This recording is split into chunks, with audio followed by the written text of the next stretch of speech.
নমস্কার বন্ধুরা, মা ও মেয়ের রান্নাবান্নায় আপনাদের জানাই সবাইকে স্বাগত। সবাই কেমন আছেন? আশা করছি সবাই খুব ভালো আছেন। আজ অনেক দিন পর আপনাদের মাঝে এলাম সম্পূর্ণ একটা নতুন রেসিপি নিয়ে। আজকের রেসিপি দই ফুচকা। প্রথমেই কিন্তু আমি বাজারের কেনা ফুচকা পাঁপড়গুলো বাড়িতেই ভেজে নিয়েছি। বেশ বড় বড় কিন্তু ফুচকাগুলো হয়েছে। কে কে ফুচকা খেতে খুব ভালোবাসেন জানাবেন কমেন্টে, আমার খুব ভালো লাগবে।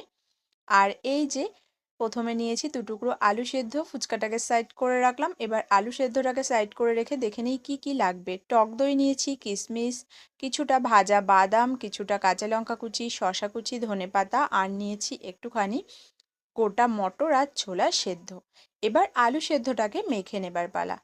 আলু সেদ্ধটা মাখার জন্য এখানে কিছুটা লঙ্কা কুচি দিয়েছি, ভাজা জিরের গুঁড়ো আর ভাজা ধনিয়া গুঁড়ো দিয়েছি, দেব একটু বিট লবণ। আলু সেদ্ধটাকে মেখে নেব। আমার চ্যানেলে নতুন বন্ধু হয়ে থাকলে চ্যানেলটি সাবস্ক্রাইব করে আমার পাশে থাকার অনুরোধ রইল। ভিডিওর পাশে বেল আইকন রয়েছে, প্রেস করে রাখবেন, তাহলে যখনই আমি নতুন নতুন রেসিপি শেয়ার করব সবার প্রথমে আপনার কাছে নোটিফিকেশান পৌঁছে যাবে।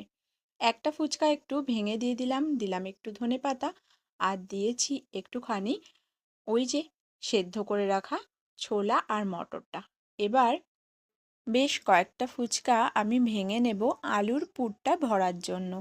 এই যে বেশ কয়েকটা ফুচকা ভেঙে নিয়ে কিন্তু আমি আলুর পুরটাও ভরে নিয়েছি। আর এর মধ্যে এবার দিয়ে দিচ্ছি গোটা ছোলা মটর যেটা সেদ্ধ করে রেখেছিলাম, আর দেব অল্প অল্প করে শসা কুচি। প্রত্যেকটা ফুচকার মধ্যেই কিন্তু দিয়ে দিচ্ছি।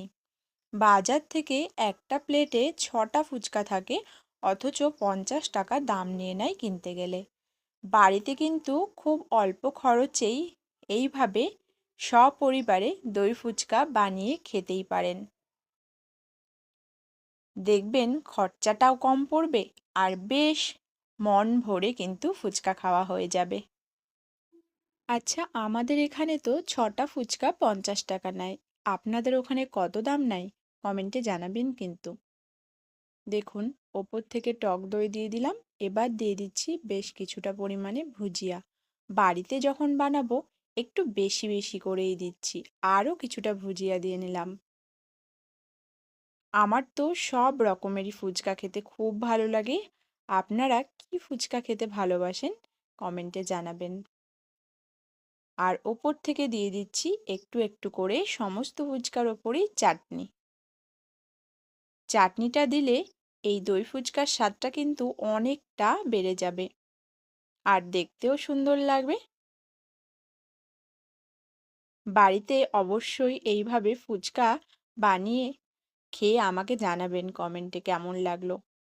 ওপর থেকে সস দেবার পর একটু দিয়ে দিচ্ছি কিশমিশ আর দেব কয়েকটা বাদাম। আর ছিল অনেকটাই প্লেটে, তাই আমি ভাজা বাদাম মটর দিয়ে দিলাম আর একটু একটু করে দিয়ে দিচ্ছি কাঁচা লঙ্কা কুচি, একটু ধনেপাতা কুচিও দিলাম। আজকের রেসিপি এই পর্যন্ত, দেখা হচ্ছে পরবর্তী রেসিপিতে। সবাই ভালো থাকবেন, সুস্থ থাকবেন। ধন্যবাদ।